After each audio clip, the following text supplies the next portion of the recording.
Aniyan ang mga balita nga nahagpat sa Newsline Philippines Information Center. Ako si Paul Palacio. Tutok na!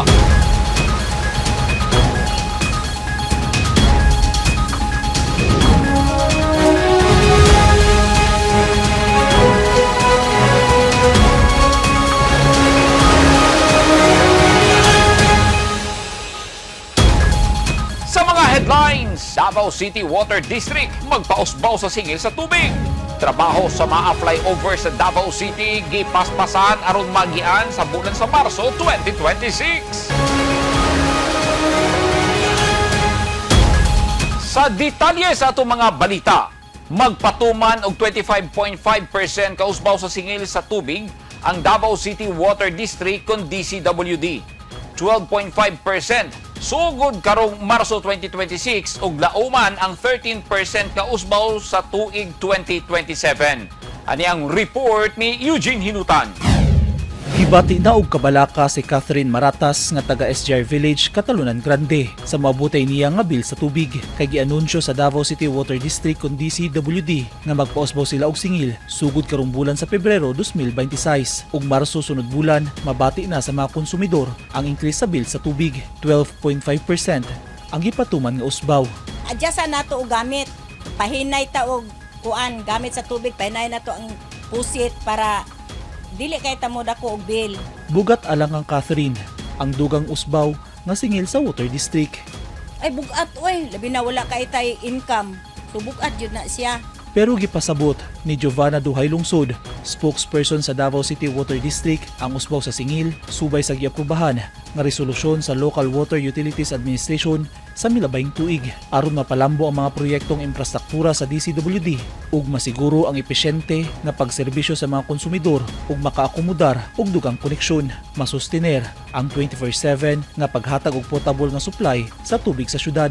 Ang ilahang gi-approve is not 30 but instead 25.5%. So with this, we are very thankful on this latest development. Gipasabot ni Duhay Lungsod, bahinon sa duha kay gayon ang pagpausbaw sa singil sa tubig. Gawa sa usbaw karong tuiga, laing 13% nga pagsaka sa singil ang lauman sa mga konsumidor sunod tuig 2027. Kung i-base lang nato sa ato ang minimum charge which is 10 cubic meters, kung sa ato ang existing rate karon na ata sa 235 pesos, pag mo reflect na ni sa ato ang adjusted water rate, mahimo na ning 265. So more or less around 29 point something pesos, no, kay naman na siya sentavo na difference.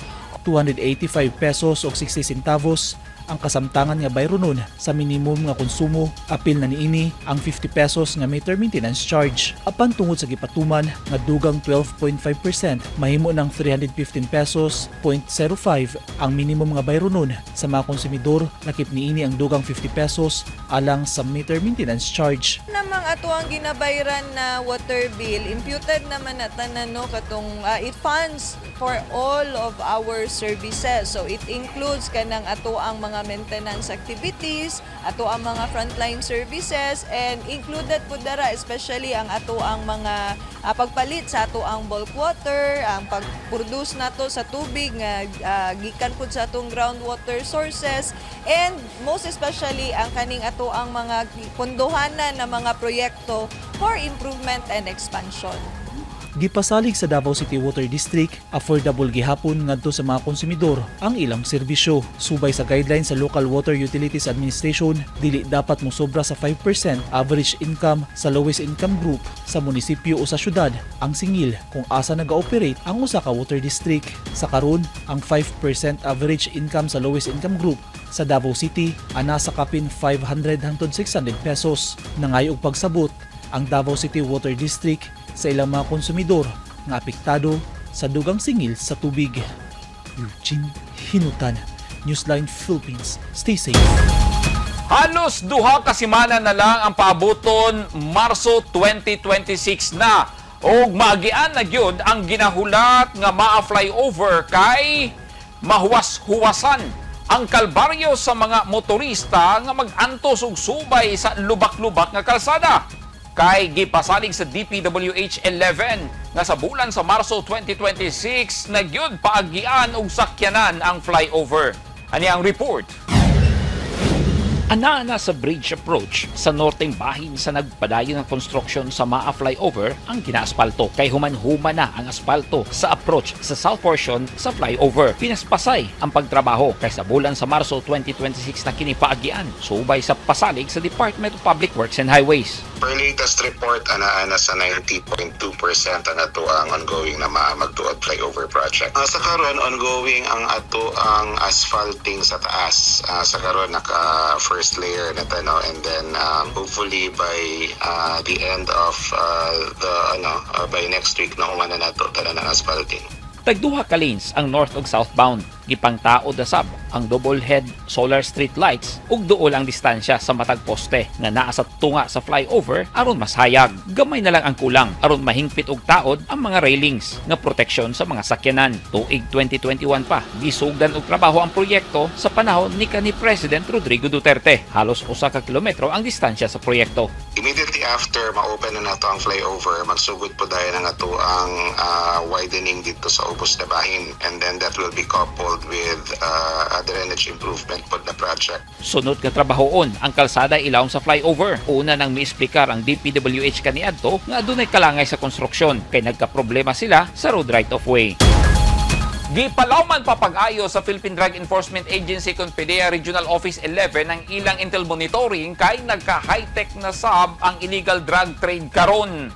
Matud sa PDEA, backdoor ang sistema sa pagpakatag sa mga sindikato ay moabot sa mga rehiyon sa Mindanao. Anyang report ni Eugene Hinutan. Halos kada adlaw makasignit og illegal nga droga ang kapulisan ug mga operatiba sa Philippine Drug Enforcement Agency kon PDEA 11. Sumala sa PDEA, dakong hagit silang operasyon ang pagmonitor sa illegal drugs. Tungod nagatuyok na lang kini gawa sa Davao Region ug paspas nga maabot sa ubang lugar. Pero luyo sa mga hagit gipaningkamutan sa ahensya nga mapakusgan pa ang ilang kampanya batok illegal nga droga. Philippine Drug Enforcement Agency naman, another law enforcement agency, ay laging nakatuon ang programa tungkol sa tinatawag natin na pinaka-epektibong estratehiya upang labanan ng illegal na droga. Ito yung tinatawag natin na supply reduction strategy na naaayon sa Philippine Anti-Drug Strategy. Matud ni Attorney Benjamin Gaspe, ang Regional Director sa PDEA 11, kadaghanan sa illegal drugs nga mosulod sa Pilipinas, nag-agi, pinaagi sa mga backdoor routes gikan sa Sabah, Malaysia. Matud pa ni Gaspe, unang mosulod ang mga illegal drugs sa pipila ka pantalan sa hulog sa Zamboanga Peninsula ay haipang distribute ngadto sa nagkadaiyang rehiyon sa Mindanao, apil na dinhi sa Davao Region. Busa mas gipahugtan pa sa PDEA ang ilang operasyon sa seaports ug land routes, pinaagi sa hugot nga koordinasyon sa Philippine National Police, Bureau of Customs o Philippine Coast Guard. PDEA with other law enforcement agency o LEAS ng isang aggressive law enforcement action, siguruhin na magsasagawa ng mga anti-drug operations at siguruhin din na maisampa ang kaso sa korte at mga convict ang kaso ang akusado at ang mga drogang nahuli ay kinakailangan after the termination or conviction or dismissal or whatever, ang droga ay i-orderan ng korte para ito ay i-burn o Sumala ni Gaspe, siya buong marijuana gihapon ang pinakadaghan nga masignit sa mga operasyon sa Davao Region. Sunod-sunod nga intelligence workshops sa provincial ug local level ang gihimo sa PDEA aron mapalawman ang impormasyon batok drug trade. Bisan og lisod ang ilang pagmonitor sa tanang posibleng agian sa illegal nga droga, gipasalig ni Gaspe nga padayon nilang paligunon ang intelligence gathering ug operasyon aron makunuran ang supply sa illegal drugs na mosulod sa Davao Region. Eugene Hinutan, Newsline Philippines. Stay safe. At tangi! 7 ka mga police station sa Davao City na confer na human sa malampuson nga validation o pag-comply sa mga requisitos.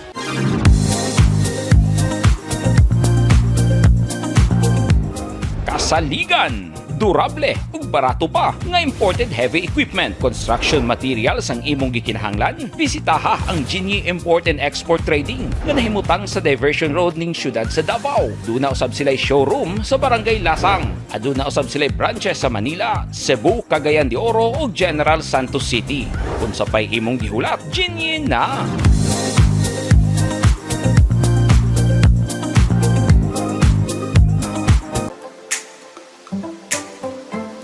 Economy.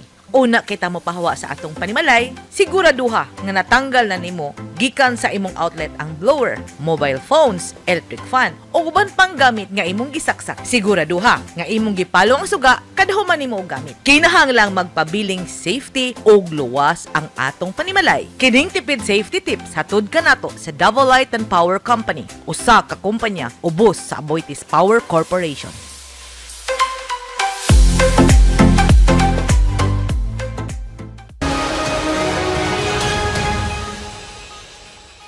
This portion is brought to you by Rizal Memorial Colleges. 7 ka mga police station sa usa ka unit sa PNP sa Davao City ang malampusong nakalusot sa istriktong validation aron i-confer kon hatagan og pag-ila ang ilang kahago og dedikasyon nga mamahimong police station. Dakong hagit sab kini sa ilang disiplina sa paghatag og proteksyon sa mga Davaoenyo og pagserbisyo adlaw man og gabi. Anyang report ni Peng Alinyo. Usa ang Ecoland Police Station 15 ang nahatagan og conferment ato sa seremonya nga gihimo sa Davao City Police Office. Nakabot sa Police Station 15 ang mga requirements aron mahingpit ang pag-ila kanila sama sa pagpalig-on sa operational system, internal processes program nga haom sa kaayuhan sa katawhan nga adunay direksyon. Kauban sa Ecoland Police Station 15 nga na-confirm mao ang Mandog Police Station 13 nga gitununan og Silver Eagle Award tungod sa ilang taas nga performance ratings ug na-comply ang tanang requirements. Apil sa hatagan og Silver Eagle Award ang 2nd City Mobile Force Company. Lakip sa na-confer ang Maa Police Station 16, Balyo Police Station 17, Bahada Police Station 18, Eden Police Station 19 ug Los Amigos Police Station 20. Sir, ang dugang police station sir no sa ato ang Davao City Police Office from station 1 to 12, then maabot na sir no kung makumpleto na ang 14, so 20 police stations na sir, and then ang ato ang City Mobile Force Company is duha na pod sir. Ang advantage ani sir no is para sa ato ang mga kaisong Davaoenyo sir, na kung asa sila pwede magpa-blatter is dili na sila kailangan mo adto og layo nga station sir no.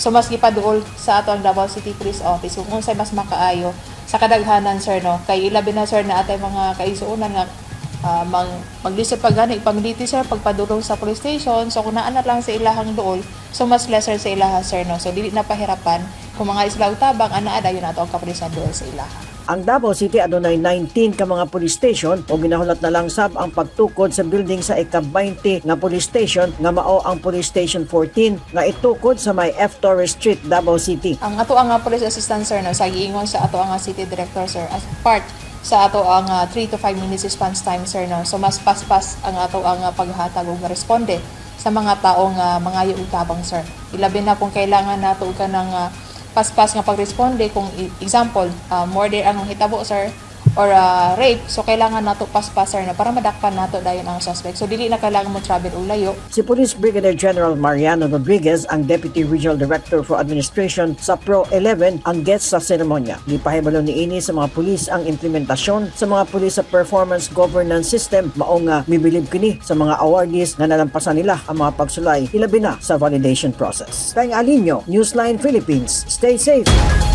Gikatakdang magserbisyo sa mga Davaoenyo ang unang ride-hailing app nga Ride It nga maghatag og paspas nga transportasyon. Gihatagan sab sila og permiso sa gobyerno. Anyang report ni Eugene Hinutan. Aron makahatag og mas paspas nga biyahe sa mga Davaoenyo, gikatakdang ilusad sa Davao City ang motorcycle ride-hailing app nga gitawag og Ride It, unang motorcycle app nga nagrepresenta mismo sa Davao City tungod sa logo niining agila. Ride It, proudly Davaoenyo sa nga app. So gidevelop si Ride It diri sa Davao City with our team, and ang Ride It yun guys kali ride-hailing app sa. So, ang ride-hailing app na i-familiar mo sa mga other apps na nag-book mo og sakyanan, nag-book mo og motor, ginana po si Ride It. Naendorso na kini sa lokal nga gobyerno ug nakakuha na sab og business permit niadtong Enero 28 ning tuiga. Gihatagan na og accreditation sa Land Transportation Franchising and Regulatory Board kun LTFRB 11 ang Have It Software Company isip usa ka transport network company kun TNC sa tibok rehiyon 11.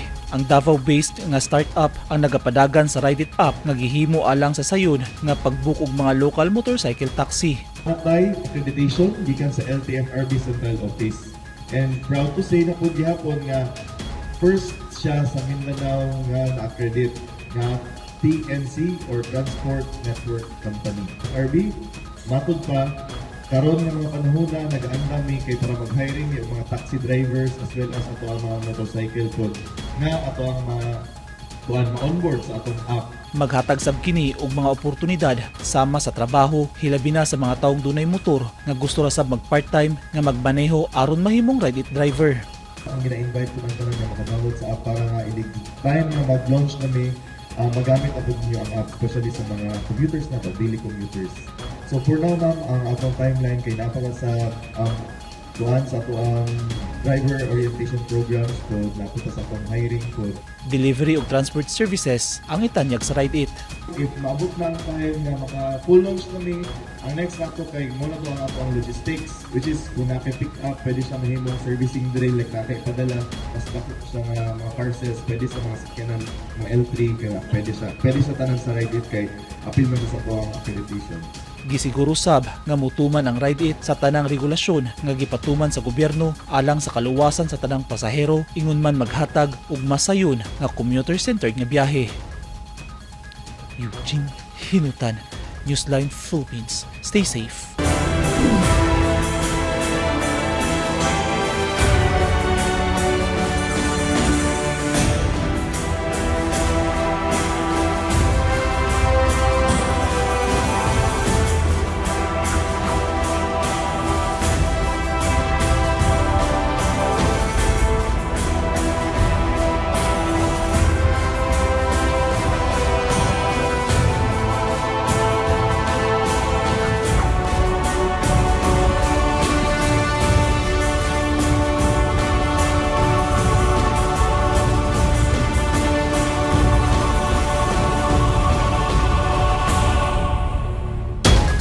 Ito naghingpit sa mga balita ang nahagpat sa Newsline Philippines Information Center. Alang sa dugang mga balita, bisitaha ang website na www.newslinephilippines. Sa Facebook page, Instagram, Newsline Philippines, ug sa Twitter, Newsline Philippines.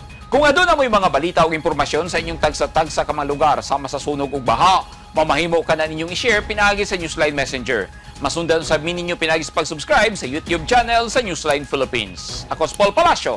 Dagang salamat and stay safe!